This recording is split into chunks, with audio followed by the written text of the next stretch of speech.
They say the mist never truly lifts over the northern hill, where the bones of Ashcroft Asylum still rot under a blanket of ivy and silence. Locals refuse to speak of it, and those who know Broken Bar whisper, as if the name itself might stir the dead awake. Built in 1871, Ashcroft Asylum was meant to be a sanctuary for the mentally ill, a place of healing, compassion, and progress. But stone walls can't contain cruelty, and dreams can rot into nightmares. From the very beginning, something felt wrong. The air was colder, heavier, the birds refused to nest there, and dogs howled at the gate. Workers vanished during construction. Some blamed the terrain, others whispered of old rituals, things buried deep beneath the foundation, but they built it anyway. At first, patients were treated with some semblance of humanity. There were gardens, books, even music therapy. But that didn't last. Funding was cut, staff numbers dwindled,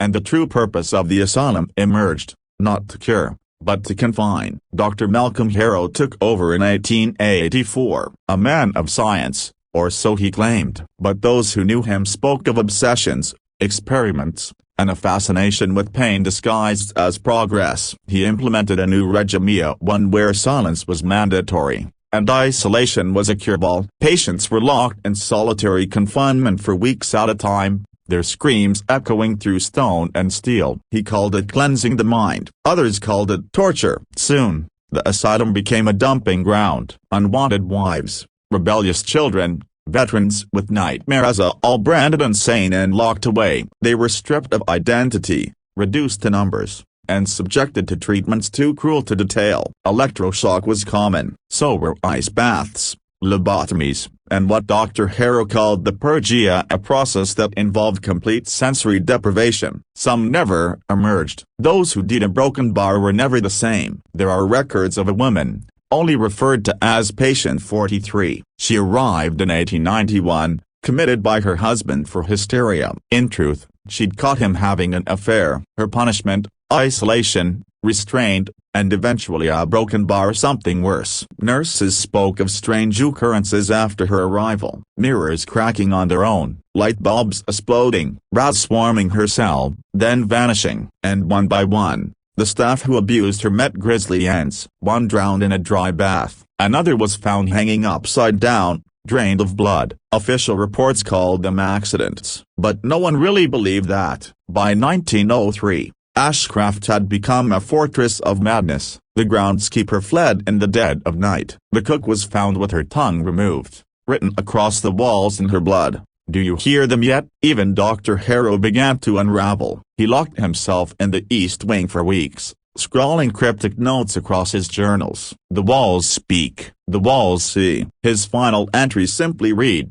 I have seen the Hollow One. I am not me anymore. Then came the fire. In 1911, a blaze consumed the West Wing. Officially, it was blamed on faulty wiring, but there were no wires where it started. Survivors claimed they saw a woman in white walking through the flames, untouched. And as the fire burned, people outside reported hearing voices, hundreds of them screaming, laughing, singing lullabies. The fire department found no bodies in the wreckage, only ash and teeth. Ashcroft reopened 3 years later, under a new name and new management. But the darkness remained. Patients vanished without explanation. Visitors reported chills, whispers, even full apparitions. A priest who came to bless the building collapsed during the rite, claiming the veil is broken. He never recovered. In 1929, a series of brutal murders rocked the asylum. 5 staff members, each killed in their sleep, their eyes removed and replaced with small stones. A message carved into the floor read,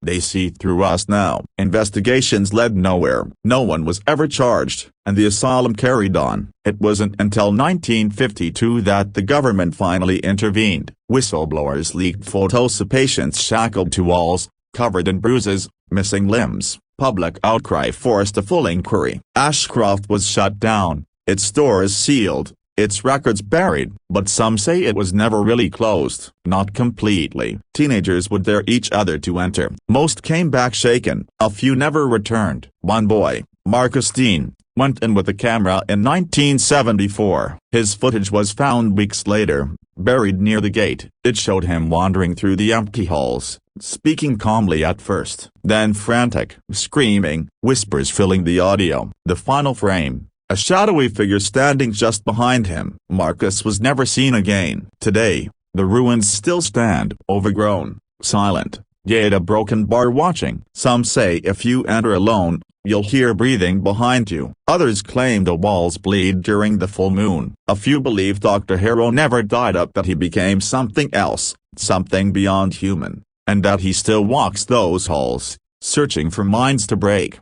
Historians dismiss the stories as folklore, urban legends crafted by fearful minds. But every legend is born from truth, and the truth of Ashcroft Asylum is this: it was never just a hospital. It was a gateway, a wound in the world where nightmares slipped through, a prison for things not meant to be named. And now that it's crumbling, who's to say they haven't slipped free? They say the forest around the asylum is cursed. Birds fly around it, the trees bend away. At night, a low hum echoes from the basement, even though no power has run through those walls in decades. Some hear laughter, others, screams. A few hear nothing at all, and that's somehow worse. A woman once lived nearby Ashcroft, a recluse who claimed to be the last nurse at Ashcroft. Before she died, she said something that still haunts the village. It was never the patients, she whispered. It was the building. The stone was hungry, and we fed it. They tore her house down after her death, claimed it was unsafe. But when the demolition crew arrived,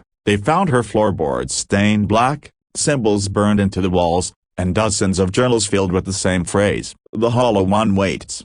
What is the Hollow One? No one knows. Some say it's death itself. Others believe it was the spirit that latched onto patient 43, feeding on fear, spreading madness. One theory suggests it was never human at all, something ancient, forgotten, but not gone. In recent years, a group of paranormal investigators attempted to explore Ashcroft for a documentary. They went live on social media.